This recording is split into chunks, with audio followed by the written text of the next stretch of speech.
గోవింద హరి గోవింద గోవింద హరి గోవింద గోవింద గోవింద గోవింద గోవింద గోవింద గోవింద గోవింద గోవింద గోవింద గోవింద.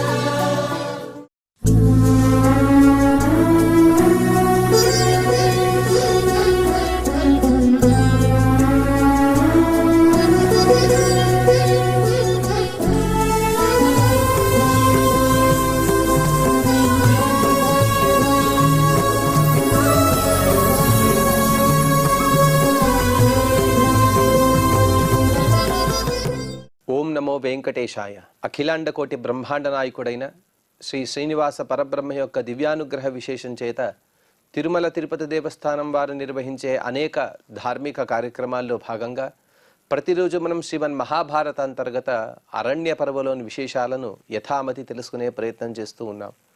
ఈనాటి ప్రవచన కార్యక్రమాన్ని మంగళ పద్యాన్ని పఠిస్తూ ప్రారంభించుకుందాం. నారాయణం నమస్కృత్య నరం చైవ నరోత్తమం దేవీం సరస్వతీం వ్యాసం తతో జయముదీరయేత్.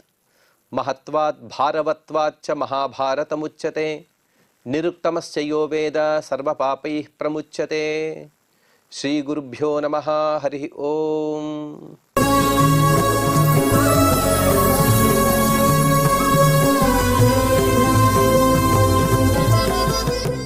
పతివ్రత మాహాత్మ్య పర్వ అనే అనుపర్వలో భాగంగా సావిత్రీదేవి యొక్క వృత్తాంతాన్ని మార్కండేయ మహర్షి గారు వివరిస్తూ ఉన్నారు. యవ్వన వయస్కుడైనటువంటి సత్యవంతుని యొక్క ప్రాణాలను అపహరించిన తర్వాత ఆ సావిత్రీదేవి తను ఆ యమధర్మరాజు గారిని సంతోషపెట్టే విధంగా ధర్మబద్ధమైనటువంటి అనేక వాక్యాలను చెప్పింది. అతనితో చక్కటి సంభాషణ చేసింది. ఆ సంభాషణకు సంతోషపడినటువంటి యమధర్మరాజు గారు ఆవిడ యొక్క చివరి కోరిక, 5వ కోరిక ప్రకారంగా ఆ సత్యవంతుడిని పునః ఉజ్జీవింపజేశారు. దాని వలన తన భర్త బతకడంతో ఎంతో ఆనందించింది సావిత్రీదేవి. అలాగే తను ఇతపూర్వం కోరిన వరాలకు అనుగుణంగా యమధర్మరాజు గారు సత్యవంతునికి 400 సంవత్సరం వరకు బతికే విధంగా ఆయుః ప్రమాణాన్ని నిర్ధారించారు. అలాగే 100 మంది కుమారులు కూడా పుడతారు. వారందరూ కూడా మహాపరాక్రమవంతులు, చక్కటి క్షత్రియ వంశంలో పుడతారు. కాబట్టి సంగ్రామంలో వారందరూ కూడా పారిపోయేవారు కాదు. వారందరూ కూడా ఎలా ఉంటారనే విషయాన్ని యమధర్మరాజు గారు చెబుతూ, ఖ్యాతాస్త్వన్నామధేయాశ్చ భవిష్యంతీహ శాశ్వతాః పితుశ్చతే పుత్రశతం భవితా తవ మాతరీ. ఓ సావిత్రీదేవి, నీలో పుట్టేటువంటి ఆ 100 మంది కుమారులందరూ కూడా నీ పేరుతోనే ప్రఖ్యాతిని పొందుతారు. అలాగే నీ తండ్రి వల్ల నీ తల్లి యందు 100 మంది కుమారులు పుడతారు. వారందరూ కూడా మాలవ్యాన్ మాలవానామ శాశ్వతా పుత్ర పౌత్రిడః భ్రాతరస్తే భవిష్యంతి క్షత్రియాః త్రిదశోపమాః. నీ తల్లి గర్భంలో పుట్టేటువంటి 100 మంది నీ సోదరులు, నీ తమ్ముళ్ళు. నీ తల్లి పేరు మాళవి. అలాగే ఆవిడ యొక్క గర్భంలో పుడతారు కాబట్టి వారినందరూ కూడా మాళవులు అని పిలుస్తారు. వారందరూ కూడా మహాపరాక్రమవంతులు, అలాగే పుత్రపౌత్రులతో సంపన్నులై దేవతలతో సమానమైనటువంటి తేజస్సు కలిగిన వారే ఉంటారు. ఏవం తస్యై వరం దత్వా ధర్మరాజ ప్రతాపవాన్ నివర్తయిత్వా సావిత్రీం స్వమేవ భవనం యయౌ. ప్రతాపవంతుడైనటువంటి యమధర్మరాజు గారు సావిత్రీదేవి కోరిన విధంగా 5 వరాలను ఇచ్చిన తర్వాత అనుగ్రహించి ఇక ఆవిడను తిరిగి వెళ్ళమని చెప్పి తను కూడా తమ పట్టణానికి వెళ్ళిపోయారు. సావిత్ర్యపి యమేయాతే భర్తారం ప్రతిలభ్యచ జగామ తత్ర యత్రాస్యాః భర్తుశాపం కలేవరం. యమధర్మరాజు గారు వెళ్ళిపోయిన తర్వాత సావిత్రీదేవి పరిగెత్తుకుంటూ వచ్చి తన భర్త ఎక్కడైతే నిద్రిస్తూ ఉన్నాడో, అనగా ఇతపూర్వం అతని యొక్క కళేవరం, అది ప్రాణం పోయింది కానీ పునః దానిలో ప్రాణం కలుగుతుంది కాబట్టి వెంటనే ఆ ప్రాంతానికి వచ్చినది. వచ్చి సాభూమో ప్రేక్ష భర్తారం ఉపసృత్యోపగృహ్య చ ఉత్సంగే శిర ఆరోప్య భూమా ఉపవివేశః. భూమి మీద పడి ఉన్నటువంటి ఆ తన భర్త యొక్క కళేవరాన్ని చూసింది. చూసి అతని దగ్గరకు వెళ్ళి నేల మీద కూర్చున్నది. తను పడుకునే ముందు ఏ విధంగా అయితే ఆవిడ ఒడిలో తలపెట్టి పడుకున్నాడో అదేవిధంగా అతని తలను తన ఒడిలో పెట్టుకుని ఆవిడ కూడా కూర్చున్నది. సంజ్ఞాం చ స పునర్లబ్ధ్వా సావిత్రీమభ్యభాషత పురోష్యాగత ఇవ ప్రేమ్ణ పునః పునరుదీక్షవై. తర్వాత ఆ సత్యవంతుడు చేతనత్వాన్ని పొందాడు. అదంతా కూడా సావిత్రీదేవి యొక్క పాతివ్రత మాహాత్మ్యం, అలాగే యమధర్మరాజు గారి యొక్క అనుగ్రహ విశేషం. అతను చైతన్యాన్ని పొంది అలా నిద్ర నుండి లేచిన వాడిలా లేచాడట. అలాగే అతను ఎలా అనుకుంటున్నాడంటే ప్రోష్యాగత ఇవ, పరదేశానికి వెళ్ళి వస్తే ఏ విధంగా అయితే ఉంటారో అలా ఉన్నాడట. అలా ఉంటూ మాటి మాటికి కూడా సావిత్రీదేవి వైపు చూస్తూ ప్రేమపూర్వకంగా ఆమెతో ఇలా మాట్లాడుతున్నాడు. సత్యవానువాచ సుచిరం బత సుప్తోస్మి కిమర్థం నావబోధితః క్వచాసో పురుషశ్యామో యోసో మాం సంచకర్షః. ఓ ప్రియ, నేను చాలాసేపు నిద్రపోయాను. ఎంతసేపు నిద్రపోయానో నాకే తెలియదు. అలాగే ఇంతసేపు నిద్రపోతున్నా కూడా నన్ను నీవు ఎందుకు లేపలేదు? అలాగే నన్నెవరో లాగినట్టుగా అనిపిస్తుంది. ఆ లాగేవాడు కూడా నల్లని పురుషుడు.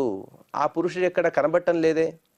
అందుకు సావిత్రీదేవి చెబుతూ, సావిత్రువాచ సుచిరం త్వం ప్రసుప్తోసి మమాంకే పురుషర్షభ గతస్స భగవాన్ దేవ ప్రజా సంయమనో యమః.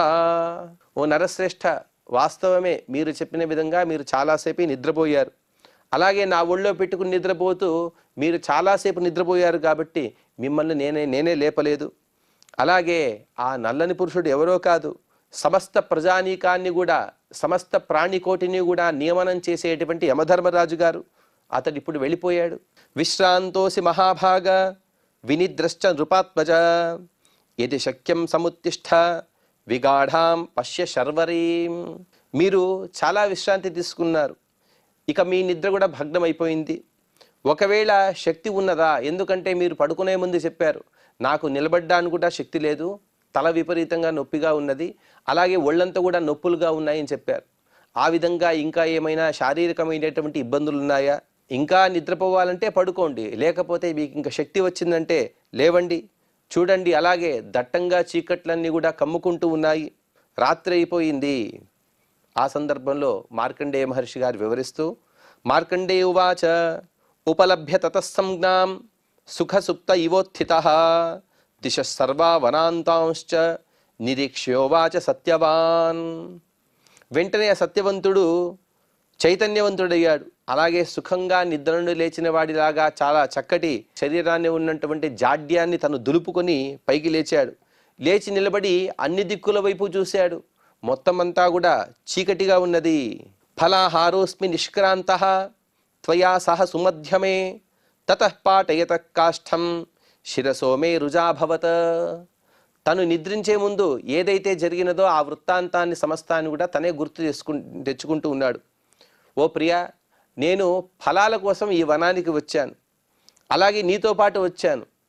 అలా ఇక్కడికి వచ్చిన తర్వాత కాష్టఛేదన, కట్టెలు కొడుతూ చాలా అలసిపోయాను. అలసిపోయిన సందర్భంలో నాకు తీవ్రమైనటువంటి శిరోవేదన కలిగినది. శిరోభితాప సంతప్తః స్థాతుం చిరమశక్నువన్ తవోత్సంగే ప్రసుప్తోస్మి ఇది సర్వం స్మరే శుభే. అలా తలనొప్పితో బాధపడుతూ ఎక్కువసేపు నిలబడలేకపోయాను. నిలబడలేక నీ ఒడిలో తల పెట్టుకుని హాయిగా నిద్రపోయాను. ఈ విషయం క్రమంగా నాకు గుర్తుకొస్తూ ఉన్నది. త్వయోపగూఢస్య చ మే నిద్రయాపహృతం మనః తతో పశ్యం తమోఘోరం పురుషం చ మహౌజసం. నీ చక్కటి శరీర స్పర్శ, ఆ శరీర స్పర్శ వలన ఎంతో కష్టపడినటువంటి నాకు ఎంతో సుఖంగా అనిపించింది. అందుకోసమే ఎంతసేపు నిద్రపోయానో నాకే తెలియదు. అలా నిద్రలోకి వెళ్ళిపోయాను. తర్వాత గాఢమైనటువంటి అంధకారం కనబడినది. దాంతోపాటే ఒక తేజస్సుతో కూడినటువంటి ఒక పురుషుని యొక్క దర్శనం చేసుకున్నాను. తద్యది త్వం జ విజానాసి కిం తద్బ్రూహి సుమధ్యమే స్వప్నో మే యది వా దృష్టః యది వా సత్యమేవ తత్. ఓ సావిత్రి, నేను ఎవరినైతే చూశానో అతను ఎవరో నాకు తెలియట్లేదు. నీకు తెలుసా? నీకు తెలిస్తే చెప్పు. అలాగే అదంతా కూడా నేను ఏదో విచిత్రమైనటువంటి వ్యవస్థలన్నీ చూశాను. అదంతా కూడా కలయా లేకపోతే నిజమేనా? అదంతా నిజమేనని నేను అనుకుంటూ ఉన్నాను. తమువాచాథ సావిత్రి రజనీ వ్యవగాహతే స్వస్తే సర్వం యథావృత్తం ఆఖ్యాస్యామి నృపాత్మజ. ఆ విధంగా సత్యవంతుడు తను లేచిన తర్వాత ప్రశ్నలపైన ప్రశ్నలు వేసే సందర్భంలో సావిత్రీదేవికి ఒకవైపు పట్టరాని ఆనందం, ఎన్నో వరాలను పొందినది. ఇటువైపు తన భర్త, అటువైపు తన అత్తమామలు, మరోవైపు తన తల్లిదండ్రులు, వీరిని అందరిని కూడా సుఖపెట్టేటువంటి అనేక వరాలను పొందింది కాబట్టి ఆవిడ ఎంతో సంతృప్తిగా ఉన్నది. అందుకోసం ఆ సావిత్రీదేవి చెబుతూ, అయ్యా ఓ స్వామి, ఇప్పుడు రాత్రికాలం అయిపోయింది, చుట్టూ చూడు చీకట్లన్నీ కూడా అలుముకుంటూ ఉన్నాయి. అలాగే ఇప్పుడు జరిగిన వృత్తాంతాన్ని సమస్తాన్ని కూడా రేపు నీకు తెలుపుతాను. ఉత్తిష్టోత్తిష్ట భద్రం తే పితరౌ పశ్య సువ్రత విగాఢారజనీచేయం నివృత్తశ్చ దివాకర. ఓ సువ్రత, లేవండి లేవండి, మీకు మంగళం కలుగుగాక. అలాగే మీరు వెంటనే వెళ్ళి మీ తల్లిదండ్రులు అనగా నా అత్తమామల యొక్క దర్శనం చేసుకోవాలి. సూర్యాస్తమయం అయిపోయింది, రాత్రికాలం అయిపోయి చాలాసేపు అయిపోయింది. ఈ రాత్రికాలంలో నక్తంచరాశ్చరంత్యేతే హృష్టా క్రూరాభిభాషిణః శ్రూయంతే పరన శబ్దాశ్చ మృగాణాం చరతాంబనే. క్రూరంగా మాట్లాడేటువంటి అనేక రాక్షసులు, అలాగే క్రూరమైన స్వభావం కలిగిన వారు, క్రూరంగా అన్ని ప్రాణులు కూడా సంహరించేవారు, అటువంటి రాక్షసులందరూ కూడా ఇక్కడ సంచరిస్తూ ఉంటారు. వారి కంటబడితే ఇక మన కథ అంతే. మనం ఇక్కడ సంచరించడం కూడా చాలా ప్రాణాంతకమే. ఎందుకంటే అడవిలో చాలా ఎండుటాకులు ఉంటాయి. ఆ ఎండుటాకుల పైన మనం అలా అడుగులు వేస్తూ నడిచే సందర్భంలో ఆ సవ్వడి విని వారందరూ కూడా ఇక్కడికి వచ్చి మనల్ని సంహరిస్తారు. అందుకోసం ఆ ఆకుల శబ్దం కూడా మనకు వినబడుతుంది కదా, జంతువులు కూడా తిరుగుతున్నాయి కదా, కాబట్టి మనం జాగ్రత్తగా ఉండాలి అని సావిత్రీదేవి చెబుతూ, ఏతాం ఘోరం శివానాదాం దిశం దక్షిణ పశ్చిమాం ఆస్థాయ విరువంత్యుగ్రాహ కంపయంత్యో మనోమమ. దక్షిణము అలాగే పశ్చిమము, ఈ రెండిటి మధ్య ఉండేటువంటి కోణ భాగాన్ని నైరుతి దిక్కు అని పిలుస్తారు. ఆ నైరుతి దిక్కుకి కొన్ని ఆడనక్కలు వచ్చి భయానకంగా అక్కడ అరుస్తూ ఉన్నాయట. ఆ విషయాన్ని సావిత్రీదేవి చెబుతుంది. అటువంటి ఆడనక్కలన్నీ కూడా అరుస్తున్నాయి, ఇదంతా కూడా సరైన సూచకం కాదు, అంటే మనం ఈ ప్రాంతాన్ని వదిలి వెళ్ళమని అవన్నీ కూడా మనకు సూచిస్తున్నాయి. ఆ అరుపులు వింటుంటే నాకెంతో భయంగా ఉన్నది అని భయపడుతూ ఉన్నది సావిత్రీదేవి. అప్పుడు సత్యవంతుడు, సత్యవానువాచ వనం ప్రతి భయాకారం ఘనేన తమసావృతం న విజ్ఞాస్యసి పంథానం గంతుం చైవ నశక్షసి. ఓ సావిత్రి, ఈ అడవి గాఢమైనటువంటి అంధకారంతో కప్పబడి ఉన్నది, అలాగే ఎంతో భయానకంగా కూడా కనబడుతూ ఉన్నది. ఈ సమయంలో నాకే సరిగ్గా దారి కనబడటం లేదు, అలాగే నీకు కూడా చూపించలేను.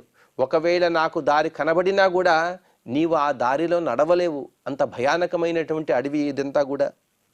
అందుకు సావిత్రీదేవి, సావిత్రువాచ అస్మిన్నద్య వనే దగ్ధే శుష్క వృక్ష స్థితోజ్వలన్ వాయునాథం యమానోత్ర దృశ్యతే అగ్ని క్వచిత్. ఓ స్వామి, ఈరోజు వనంలో అగ్ని అంటుకున్నది, అనగా దావాగ్ని అక్కడక్కడ కనబడుతూ ఉన్నది. ఆ దావాగ్ని అలా ఎండినటువంటి ఒక చెట్టును అంటుకుని అలా దహిస్తూ ఉన్నది, కాలుతూ ఉన్నది. గాలి వీచడం వలన ఆ మంటలు అటు ఇటు వ్యాపిస్తూ ఉన్నాయి. కావాలంటే మనం ఇక్కడ రక్షణ కోసం తతోగ్ని మానయత్వేహ జ్వాలయిష్యామి సర్వతః కాష్ఠానీమాని సంతీహ జహి సంతాపమాత్మనః. మీరు భయపడవద్దు, నన్ను భయపెట్టవద్దయ్యా స్వామి. ఎందుకంటే రాత్రికాలం అడవి, అందులోనూ కూడా జంతువులన్నీ అరుస్తున్నాయి, రాక్షసులు సంచరించే సందర్భం. అందుకోసం కాస్త నిప్పుని తీసుకొస్తే ఇక్కడే ఎండిన ఆకులు అలాగే ఎండిన కట్టెలు కూడా కనబడుతున్నాయి.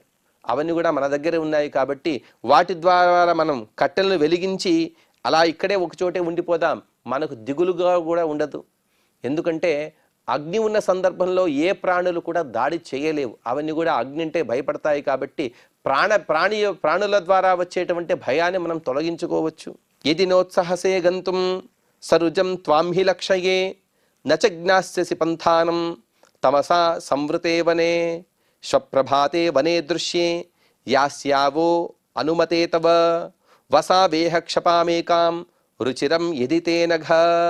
అలాగే మీరు కాస్త నలతగా కనబడుతూ ఉన్నారు, ఎందుకంటే శరీరం నుండి ఒకసారి ప్రాణం బయటికి వెళ్ళి వచ్చింది కదా, అందుకోసం శారీరకమైనటువంటి శ్రమ అనేది మరొకరికి కనబడకపోయినా అతని మాత్రం అనుభవిస్తూనే ఉన్నాడు. ఆ అనుభవాన్ని స్వయంగా సావిత్రీదేవి చూసి చెబుతోంది. నీకు ఒంట్లో కాస్త నలతగా ఉన్నట్లుగా కనబడుతోంది. ఇటువంటి అప్పుడు వెళ్ళాలనే ఉత్సుకత ఉందో లేదో, ఉత్సాహంతో ఉంటే మాత్రమే వెళ్ళగలం, లేకపోతే వెళ్ళలేం కదా. అలాగే అడవి మొత్తం కూడా చీకటితో నిండిపోయింది. చీకటికి దారి అనేది కనబడటం లేదు. మీరు అనుమతి ఇస్తే, అలాగే మీకు ఇష్టమైతే ఈ రాత్రి ఇక్కడే ఉందాం, మనం ఇక్కడే క్షేమంగా అడవిలోనే ఒకచోటే ఉందాం. ఉదయం సూర్యోదయం తర్వాత ప్రతి వస్తువు కూడా కనబడుతూ ఉంటుంది. అప్పుడు దారి కూడా మనకు సరిగ్గా తెలుస్తుంది. కాబట్టి అప్పుడు మనం మన ఇంటికి బయలుదేరదాం, మన ఆశ్రమానికి బయలుదేరదాము అని సావిత్రీదేవి సూచించగా, సత్యవంతుడు సత్యవానువాచ శిరోరుజా నివృత్తామి స్వస్థాన్యంగాని లక్షయే మాతాపితృభ్యామిచ్ఛామి సంగమం త్వత్ప్రసాదజం. ఇక సత్యవంతుడు చెబుతున్నాడు, ఓ సావిత్రి, నాకు తలనొప్పి పూర్తిగా తగ్గిపోయింది. అలాగే శారీరకంగా కూడా ఎటువంటి నొప్పులు లేవు. నా అవయవాలన్నీ కూడా ఆరోగ్యంతో నిండుకున్నట్టుగా, అలాగే నూతనమైనటువంటి ఉత్సాహం నాలో కలుగుతుంది. అలాగే నీవు త్వరగా వెళదామంటే మనమిద్దరం కూడా వెళ్ళి, నీకు అత్తామామలు, నాకు అమ్మా నాన్నలు, వారిద్దరిని కూడా దర్శించుకుందాము. న కదాచిత్ వికాలం హి గత పూర్వో మయాశ్రమ అనాగతాయాం సంధ్యాయాం మాతామే ప్రరుణుద్ధిమాం. ఇంతకుముందు నేనెప్పుడు కూడా ఆశ్రమం వదిలి ఇంతకాలం వరకు కూడా బయట లేను. ఎప్పుడు వెళ్ళినా కూడా కొన్ని గంటల వ్యవధిలోనే వచ్చేవాడిని. ఉదయం బయలుదేరాం మనం, రాత్రి కాలమైనా ఇంకా ఇంటికి చేరుకోలేదు.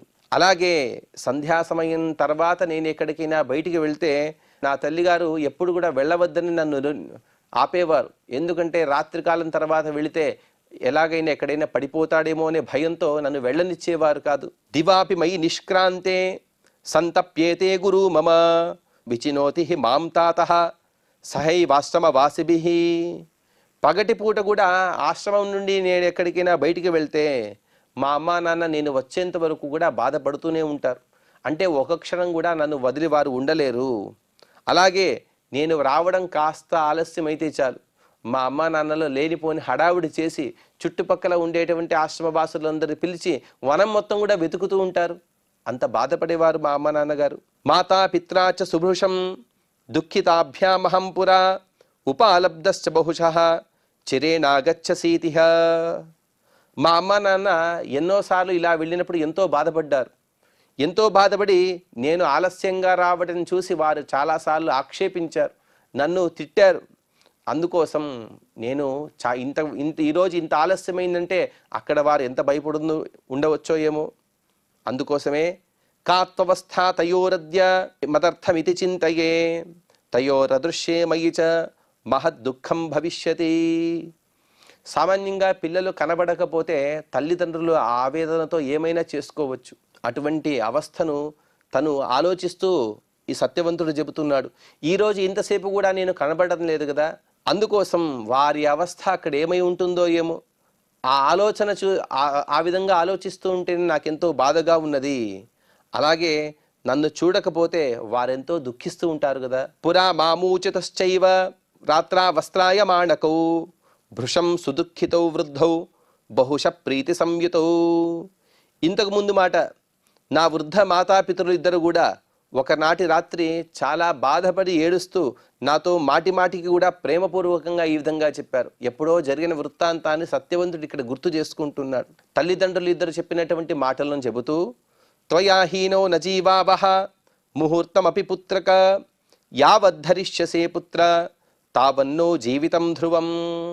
తన తల్లిదండ్రులు చెప్పినటువంటి మాటలను చెబుతూ ఆ తల్లిదండ్రులు చెప్పారట సత్యవంతునికి, ఓ నాయనా సత్యవంత, నీవు లేకుండా మేము ఒక ముహూర్త కాలం కూడా మేము ఉండలేం.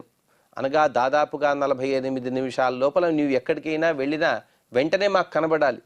అలా ఆలస్యమైతే చాలు, మా ప్రాణం ఆగిపోతుంది. అలాగే నీవు ఉన్నంత వరకే మేము జీవితకాలం కూడా ఉండగలం. నీవేమైనా మరణిస్తే మేము కూడా మరణిస్తాము, ఇది నిశ్చయము. వృద్ధయోరంధయోర్దృష్టి త్వయి వంశ ప్రతిష్ఠిత త్వయి పిండశ్చ కీర్తిశ్చ సంతానం చావయోరితి. ఆ ద్యుమత్సేనుడికి అలాగే ఆవిడ భార్యకి ఇద్దరికి కలిగిన కుమారుడు ఇతడొక్కడే. వారిద్దరు కూడా మాటలు చెబుతూ, మేమిద్దరం ముసలి వాళ్ళమైపోయాం, వృద్ధులమైపోయాం, అందులోనూ కూడా అందులమై నీవే మా దృష్టివి. అనగా సామాన్యంగా కుమారుల ద్వారానే ప్రపంచాన్ని చూసే తల్లిదండ్రులు ఎందరో ఉంటారు. ఆ విషయాన్ని చెబుతారు వారు. మేము ఎక్కడికి వెళ్ళినా కూడా నీవు బయటంతా చూసి వచ్చి మాకు చెబితే మేమంతా కూడా సాక్షాత్తుగా ఆ ప్రదేశాలను చూసినంతగా ఆనందించేవాళ్ళం. ఆ విధంగా నీవే మా దృష్టివి, చూపువి. అలాగే మా వంశ ప్రతిష్ట అనేది నిలబడేది నీ ద్వారానే. ఎందుకంటే మేం జీవితకాలం ఉండేంత వరకు కూడా మమ్మల్ని చూసుకుంటూ ఉంటావు. మమ్మల్ని చూసుకున్నా చూసుకోకపోయినా నీవు మా దగ్గర ఉంటే చాలు. మేమిద్దరం కూడా మరణించిన తర్వాత ఔర్ధ్వదేహిక కర్మలు చేసేవాడివి నీవే. అందుకోసం మేము ఉన్నప్పుడైనా మేము లేనప్పుడైనా అన్నిటికీ నీవేనయ్యా మా ఆధారం. మాతా వృద్ధా పితా వృద్ధ తయోర్యష్టిరహం కిల తౌ రాత్రో మామపశ్యంతౌ కామవస్థాం గమిష్యతః. ఈ విధంగా తల్లిదండ్రుల యొక్క మాటలను గుర్తు చేసుకున్న తర్వాత నా తల్లిదండ్రులు ఇద్దరు కూడా వృద్ధులే. వారిద్దరు కూడా నేను ఎష్టి లాంటి వాడిని. ఎష్టి అంటే మన ఊతకర్ర. మనం ఎప్పుడైనా మనకు నడవడానికి సాధ్యం కానప్పుడు ఆసరాగా పెట్టుకునేటువంటి ఊతకర్ర ఏదైతే ఉంటుందో దాన్ని ఎష్టి అని అంటారు. ఆ విధంగా గట్టిగా ఉండేటువంటి కర్ర లాంటి వాడిని నేను. అటువంటి నేను ఒక రాత్రికాలం మొత్తం కూడా కనబడకపోతే 48 నిమిషాలు కనబడకపోతేనే వారు తల్లడెళ్ళిపోయేవారు. ఒక రోజు మొత్తం కనబడకపోతే వారి అవస్థ ఏమై ఉండవచ్చుగాక అక్కడ. నిద్రాయాశ్చాభ్యసూయామి యస్యా హేతో పితా మమ మాతా చ సంశయం ప్రాప్త మత్కృతేనపకారిణి. ఎప్పుడు కూడా నన్ను వారు తిట్టింది లేదు, కొట్టింది లేదు. ఎప్పుడు కూడా అల్లారు ముద్దుగా పెంచారు. అటువంటి వారి కోసం, అటువంటి వారి యొక్క దుఃఖాన్ని నేను ఆలోచించక ఇంతసేపు నిద్రపోయాను కదా, ఛీ నా నిద్రకు ధిక్కారము అని తను నిద్రించినటువంటి అవస్థని తను నిందించుకుంటూ, నా కోసం వారు ఎక్కడ జీవితాలే మొత్తం కూడా త్యాగం చేసేటువంటి నా పెద్ద అమ్మ నాన్నలకైనా నాకు నా నిద్ర ఎక్కువైపోయిందా? అహం చ సంశయ ప్రాప్త కృచ్ఛా మాపద మాస్థిత మాతాపితృభ్యాం హి వినా నాహం జీవితుముత్సహే. చివరికి తన నిశ్చయాన్ని కూడా తెలుపుతున్నాడు సత్యవంతుడు. నేను కూడా కఠినమైనటువంటి ఆపదల్లో చిక్కుకొని ప్రాణాపాయ స్థితిలో ఉన్నాను. ఎందుకంటే వెళదామంటే చీకటిగా ఉన్నది. అలాగే రకరకాల ప్రాణుల యొక్క, జంతువుల యొక్క అరుపులు వినబడుతున్నాయి. అలా వెళ్లే సందర్భంలో ఏ ప్రాణైనా మనకు ఎటునైనా దాడి చేయవచ్చు. రాక్షసులు కూడా సంచరించే సందర్భంలో. అందుకోసం ఇక్కడి నుండి మనం వెళదామంటే ప్రాణభయం, వెళ్లకుండా ఇక్కడే ఉండిపోదామంటే అక్కడ నా తల్లిదండ్రులు ఏమైపోతారేమో అని భయం. అందుకోసం ఇటువంటి సందర్భం రావడం కన్నా నేను మరణించడమే మంచిది కదా.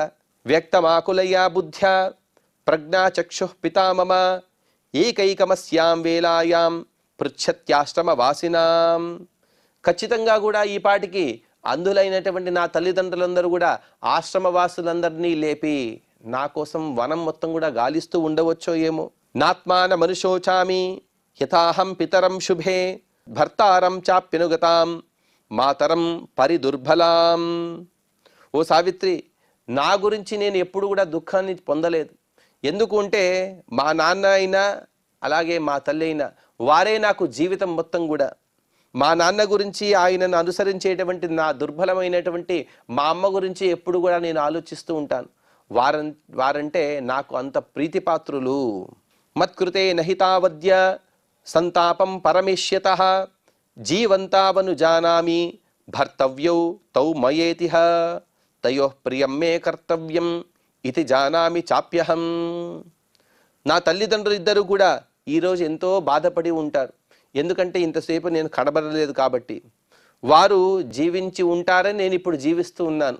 లేకపోతే వారిద్దరు ఇప్పుడు లేరుంటే నేను కూడా లేదని అనుకో. నేను వాళ్ళిద్దరి పోషణ అనే బాధ్యత నేను వహించాలి. వారెంతో కాలం కూడా సుఖంగా ఉండాలి, వారిని నేను పోషించాలి. ఇదే నా కర్తవ్యము. తల్లిదండ్రులకు ఆనందాన్ని కలిగించేదే కదా కుమారుల యొక్క కర్తవ్యం. అందుకోసమే భర్తవ్యౌ తౌ మయేతిహ, వారిని భరించడం అనేది నాకెంతో ఆనందకరము. సామాన్యంగా ఈ కాలంలో తల్లిదండ్రులని వృద్ధాశ్రమంలో పంపేటువంటి దుష్కరమైనటువంటి కాలంలో మనం ఉన్నాం. కానీ సత్యవంతుడు చెబుతున్నాడు, వారు ఎటువంటి వారైనప్పటికీ కూడా, గుడ్డివారైనా అయి ఉండొచ్చుగాక, ఏదైనా అయి ఉండవచ్చుగాక, వారిని భరించడము అనగా వారిని పోషణ చేయడం, వారికి మనస్సుకు సమాధానకరంగా ఉండే విధంగా మనం వర్తించడం అనేది నా కర్తవ్యం కదా. ఈ విధంగా చెప్పిన తర్వాత జరిగిన వృత్తాంతాన్ని మార్కండేయ మహర్షి గారు వివరిస్తూ, మార్కండేయువాచ ఏవముక్త్వా స ధర్మాత్మా గురుభక్తో గురుప్రియః ఉచ్ఛిత్య బాహూ దుఃఖార్థః సుస్వరం ప్రరుదోదః. ఓ యుధిష్ఠిర, ఈ విధంగా చెప్పిన తర్వాత ఆ ధర్మాత్ముని యొక్క ధర్మతత్పరత చూసే ఈ సావిత్రిదేవి అతని వివాహం చేసుకుంది.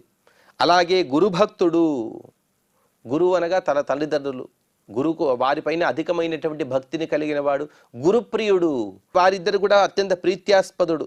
అతను తన 2 బాహువులను కూడా పైకెత్తాడు, పైకెట్టి గట్టిగా ఏడ్చాడట. అంత పెద్దవాడు, అన్ని ధర్మగుణాలు కలిగినవాడు, కానీ తన తల్లిదండ్రులని వారి యొక్క దురవస్థను తను తలుచుకుని ఎంతో రోధిస్తూ ఉన్నాడు.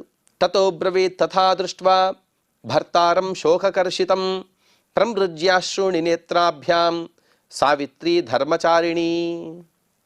అతని యొక్క దుఃఖాన్ని చూసి సావిత్రిదేవి ఎంతో మథన పడుతూ అతను దుఃఖించే విధానాన్ని చూసి అతని 2 కళ్ళను కూడా తుడిచిన తర్వాత ఆ ధర్మచారిణి అయినటువంటి సావిత్రిదేవి ఈ విధంగా చెబుతోంది. సావిత్రువాచ యది మేస్తి తపస్తప్తం యది దత్తం హుతం యది శ్వశ్రూషురభర్తॄణాం మమ పుణ్యాస్తు శర్వరీ. శర్వరీదేవిని తను ప్రార్థిస్తూ ఉన్నది. శర్వరీదేవి అంటే దుర్గాదేవి. రాత్రి కాలానికి అభిమానినిగా ఉండే విధంగా మనం దుర్గాదేవిని పూజిస్తూ ఉంటాం. అటువంటి ఓ శర్వరీదేవి, నేను తపస్సు చేసినది వాస్తవమే అయి ఉంటే, అలాగే నేనేదైనా దానం చేసి ఉంటే, నేనేదైనా హోమాదులు చేసి ఉంటే, నా భర్త, నా అత్తామామలు వీరిద్దరూ కూడా సుఖకరంగా ఉండే విధంగా నీవి రాత్రి కాలాన్ని మాకు అనుగ్రహించవమ్మా. నస్మరాం యుక్తపూర్వం వై స్వైరేశ్వ పెనృతాం గిరం తేన సత్యేన తావద్య ధ్రియేతాం శ్వశురో మమ. సావిత్రీదేవి తన గురించి తను చెప్పుకుంటూ ఉన్నది. ఇతపూర్వం నా జన్మప్రభృతి ఇప్పటి వరకు కూడా నేను వినోదంలోనైనా అనగా అలా హాస్యాస్పదంగానైనా ఎప్పుడు కూడా అబద్ధాన్ని పలకలేదు. ఆటలాడే సందర్భంలో కూడా నేను అబద్ధాన్ని చెప్పలేదు. అలా చెప్పినట్టుగా నాకు గుర్తులేదు.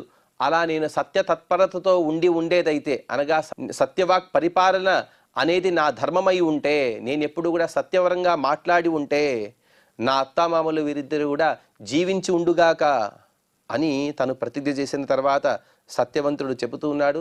ఆ సత్యవంతుడు చెప్పే మాటలను ఇత్యాది విషయాలను మనం తదుపరి ప్రవచనంలో తెలుసుకునే ప్రయత్నం చేద్దాం. ఈనాటి ప్రవచన కార్యక్రమాన్ని శ్రీ శ్రీనివాసుని యొక్క పాద పద్మముల యందు సమర్పణ చేస్తూ క్షమాప్రార్థన మరియు మంగళ పద్యాన్ని పలుకుదాం. యదక్షర పదభ్రష్టం మాత్రాహీనం చ యద్భవేత్ తత్సర్వం క్షమ్యతాం దేవ నారాయణ నమోస్తుతే. శ్రియః కాంతాయ కళ్యాణ నిధయే నిధయేర్థినాం శ్రీవేంకట నివాసాయ శ్రీనివాసాయ మంగళం.